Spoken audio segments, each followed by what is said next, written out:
आप सोच रहे होंगे आज मैं ये हांडी में तेल क्यों लगा रही हूँ। वो इसलिए क्योंकि हांडी में कोई भी चीज़ पहली बार कुक करने से पहले ना उसे सीजन करना पड़ता है। इसे रात भर पानी में सोख करके रखना होता है, फिर इसे कम से कम 1 घंटे के लिए तो आप सुखा लीजिए और उसके बाद इस पे इस तरह से ये मस्टर्ड ऑयल रब किया जाता है और इसके बाद इसे मीडियम फ्लेम पर 4 से 5 मिनट के लिए हीट किया जाता है। ऐसा हम हांडी को सीजन करने के लिए कर रहे हैं ताकि कुकिंग करते वक्त ये हांडी जो है ना वो क्रैक ना हो। अब आप पूछेंगे हांडी को सीजन क्यों कर रहे हैं, है ना? क्योंकि आज इसमें एक बहुत ही फेमस डिश बनने जा रही है। चंपारण मटन का नाम तो सुना है ना आपने? चंपारण बिहार की एक जगह है जहां की मटन करी बहुत फेमस है। लेकिन आज मैं मटन करी नहीं बना रही हूं, आज मैं बना रही हूं उसका वेजिटेरियन वर्जन, चंपारण कटहल।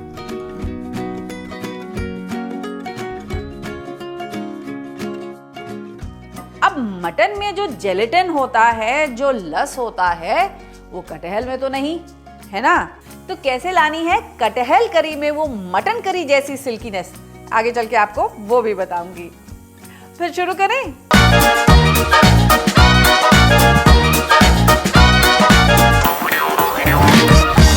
अब इस डिश का ना एक और नाम भी है, इसे वहां पर अहुना मटन करी भी कहा जाता है।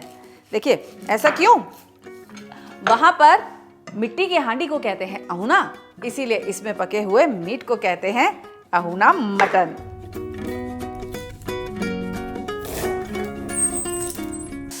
काफी तीखा प्याज है, बाप रे बाप। तो यही नोट कर लीजिए ना आप अपनी पहली टिप ऑफ द डे, जो ये कहती है कि इस प्याज की छरप से बचने के लिए ना इस कटे हुए प्याज को पहले मैं थोड़ी देर के लिए पानी में सोक कर दूंगी। ऐसा करने से इसकी जो शार्पनेस है वो थोड़ी कम हो जाएगी और फर्दर जब मैं इसे कट करूंगी ना तो ये आगे मुझे रुलाएगा नहीं। अभी तो इसने रुला दिया। वैसे अगर आपके पास कोई और नुस्खा हो ना प्याज की छरप से बचने का, तो हम सबके साथ कमेंट्स में लिखकर शेयर कीजिए ना। अब ये कटहल का जो टेक्सचर होता है ना काफी फाइबरस होता है और ये सारे फ्लेवर्स को बहुत अच्छे से अब्सॉर्ब भी कर लेता है, इसीलिए शायद इसे हर मटन डिश में मटन को रिप्लेस करने के लिए यूज किया जाता है। तो सबसे पहली बात, कटहल कौन सा चुना जाए? तो नोट कर लीजिए, कटहल हमें ऐसा चुनना है जिसपे देखिए ये इस तरह से कांटे उठे हुए हों। इसका टेस्ट ज्यादा मीठी बनता है। और अब इसको बड़े बड़े पीसेस में कट कर लेना है। और यही नोट कर लीजिए आप अपनी next tip of the day, जो कहती है कटहल को काटने से पहले अपने हाथ में थोड़ा सा सरसों का तेल लगा लीजिए और इसी के साथ साथ अपने चाकू पे भी। ऐसा करने से इसकी जो स्टिकीनेस है ना वो स्टिकीनेस खत्म हो जाएगी और ये आपके हाथों पर या चाकू पर चिपकेगा नहीं।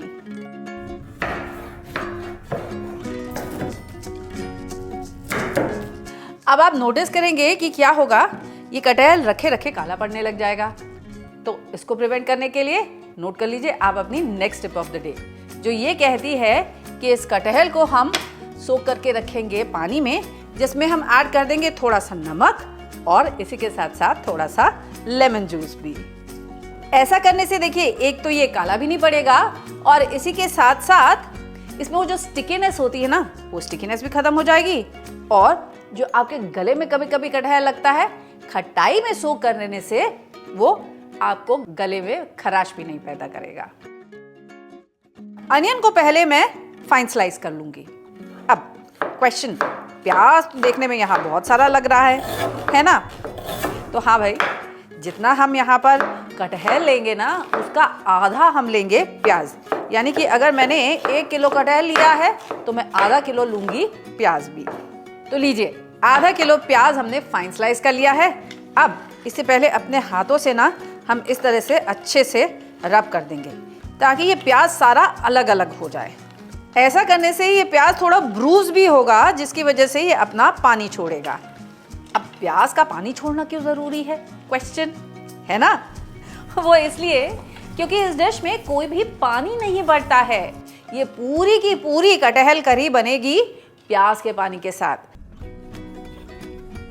तो अब इस प्याज में पहले तो हम मिलाएंगे नमक स्वाद के अनुसार। इसी के साथ ऐड करेंगे इसमें कुछ सूखे मसाले, जैसे कि मैं ऐड कर रही हूँ इसमें आधा छोटा चम्मच हल्दी पाउडर, 1.5 चम्मच धनिया पाउडर, 2 चम्मच गरम मसाला पाउडर, 1 चम्मच जीरा पाउडर, 2 चम्मच लाल मिर्च का पाउडर। अब लाल मिर्च ऐसी होनी चाहिए जिसमें टेस्ट और कलर दोनों आपको परफेक्ट मिले, है ना। अब इसी के साथ ऐड करूंगी मैं इसमें 3 टेबलस्पून जिंजर गार्लिक का पेस्ट भी और 2 से 3 हरी मिर्च स्लिट करके। अब इसे आप अच्छे से मिक्स कर लीजिए और आपस में वंस अगेन रब कर लीजिए, ताकि प्याज के साथ ये सारे के सारे फ्लेवर्स जो है ना बढ़िया से मिक्सअप हो जाएं। अब बारी आती है इसमें ये कटहल को मिलाने की। तो कटहल को पानी से निकालिए और प्याज के साथ ऐसे ही रब कर लेंगे जैसे प्याज और सारे स्पाइसेस को हमने आपस में रब किया। तो जैसे मैं इसमें ये कटहल मिला रही हूँ, वैसे ही आप इक्वल क्वांटिटी में इसमें मटन को भी मैरिनेट कर सकते हैं। अब याद है ना आपको, आपसे कहा था आपको एक नुस्खा बताऊंगी कि कैसे आप अपनी कटहल करी में भी वो मटन करी जैसा सिल्कीनेस जो होता है ना, उसकी जो ग्रेवी में सिल्कीनेस होती है वो ला सकते हैं, है ना। तो जल्दी से आप उसका नुस्खा नोट कर लीजिए। और उसके लिए मुझे चाहिए होगा 1 टेबलस्पून बेसन और इसी के साथ साथ 1/4 कप पानी भी। अब बस इसका एक घोल बनाएंगे और इस घोल को हम क्या करेंगे, कटहल के साथ मिक्स कर देंगे। अब होगा क्या, जब ये ग्रेवी कुक होगी तो इसी के साथ साथ ये बेसन भी कुक होगा और बेसन देगा हमारी ग्रेवी को वो सिल्कीनेस। इसको कहते हैं बेसन का आलन लगाना, जो अक्सर हम काफी सारी नॉन वेजिटेरियन डिशेस में भी करते हैं। इस चंपारण कटहल का असली स्वाद तो आता है सरसों के तेल में, और असली सरसों का तेल वही जिसमें है बढ़िया झांझ। झांझ तो जानते हैं ना आप, झांझ होता है किसी भी तेल का तीखापन, यानी कि उसकी शार्पनेस। और क्या आप जानते हैं झांझ मेजर की जा सकती है, और केवल इमामी मस्टर्ड ऑयल आपको लिखकर बताता है कि आपके सरसों के तेल में झांझ कितनी है। तो अगर आपको कम झांझ चाहिए तो चुनिए माइल्ड, अगर तीखी रुला देने वाली झांझ चाहिए तो चुनिए सुपर स्ट्रॉन्ग। और इसके लिए मैं इस्तेमाल कर रही हूं इसके स्ट्रॉन्ग वेरिएंट का। तो इसके लिए पहले 1 कप सरसों के तेल को ना मैं स्मोक पॉइंट तक हीट कर लूंगी, यानी तब तक इसे पका लूंगी जब तक कि इसमें से धुआं नहीं उठने लग जाता। तेल स्मोक पॉइंट पे भी आ चुका है, तो गैस को मैंने कर दिया है बंद। अब पहले अपने प्रिपेयर किए हुए मिट्टी के बर्तन में नीचे मैं ले लूंगी कुछ स्पाइसेस, लेकिन उससे पहले देखिए जितना तेल मैंने इसमें लगाया था, हांडी ने वो सारा का सारा तेल जो है वो सोख लिया है। यानी अब मेरी हांडी तैयार हो चुकी है, सीजन हो चुकी है। तो इसमें लूंगी सबसे पहले मैं नीचे कुछ स्पाइसेस, जिसमें 2 तेज पत्ता, 1 टुकड़ा दालचीनी का, 2 से 3 खड़ी लाल मिर्च, 2 मोटी इलायची, कुछ दाने काली मिर्च के, और अब इस पे आधा ये गरम तेल मैं पोर कर दूंगी। और ये बाकी का जो आधा तेल है ना, ये मैं यहाँ पर इस कटहल में मिक्स कर दूंगी। अब इस तेल के साथ भी कटहल को हम अच्छे से मिक्स कर लेते हैं और फिर उसको इस हांडी में भर के हम रख देंगे। चंपारण मटन या हमारे केस में चंपारण कटहल की खासियत है ये होल गार्लिक, जो ग्रेवी के साथ ही पकता है। अब ये गार्लिक सारे मसालों का और इस पूरे फ्लेवर को अच्छे से अब्सॉर्ब कर लेता है, और यकीन मानिए जितना मज़ा इस कटहल को खाने में आता है ना, उतना ही मज़ा इस लहसुन को खाने में भी आता है।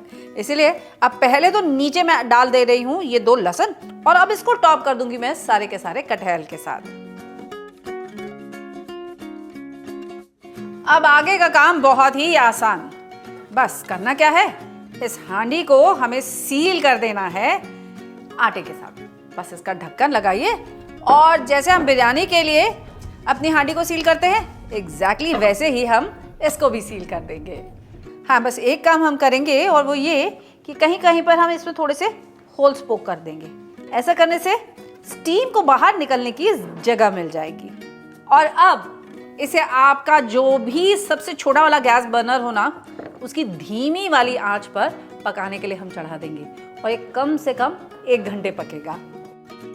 वैसे ट्रेडिशनली तो इसे कोयले की मध्यम सी आंच पे पकाया जाता है, लेकिन मकसद मकसद तो है इसे धीमी आंच पे पकाने का ना, वो काम तो गैस स्टोव पे भी बहुत आसानी से हो सकता है। अब हर 15 मिनट बाद इसे किसी कपड़े से या टिश्यू से पकड़ के उठाइएगा और थोड़ा इस तरीके से चलाइएगा। ऐसा करना इसलिए ज़रूरी है ताकि जो प्याज का पानी है या प्याज इसमें जो है वो ऊपर नीचे हो जाए, और इसी के साथ साथ कटहल भी थोड़ा सा हिलडुल जाए and as a result even cooking हो इसमें। पिछले 1 घंटे से अब ये जो मेरा कटहल है ये पक चुका है। अब पहले से आधे घंटे में ठंडा हो जाने दूंगी और उसके बाद इसे खोल के चेक करते हैं कि हमारा कटहल पका कि नहीं। हा, कितनी बढ़िया खुशबू है कि मैं आपको बता नहीं सकती। और ये देखिए हमारा कटहल का जो ये मसाला है कितना बढ़िया बना है। हमने इसमें बिल्कुल पानी नहीं डाला था, फिर भी देखिए प्याज ने जितना पानी छोड़ा है उसके साथ ये कटहल कितने बढ़िया तरीके से पक चुका है। भाई मेरे मुंह में तो आ रहा है पानी, और सबसे ज़्यादा मैं ईगर हूँ ये जो लहसुन मैंने इसमें ऐड किया था ना, इसको खाने के लिए। अब इसकी जगह जैसे मैंने आपको बताया था, आप इक्वल क्वांटिटी में मटन भी ऐड कर सकते हैं और इसी तरह से चंपारण मटन बना सकते हैं, या अगर आप चिकन ऐड कर दें तो चंपारण चिकन हांडी भी बना सकते हैं।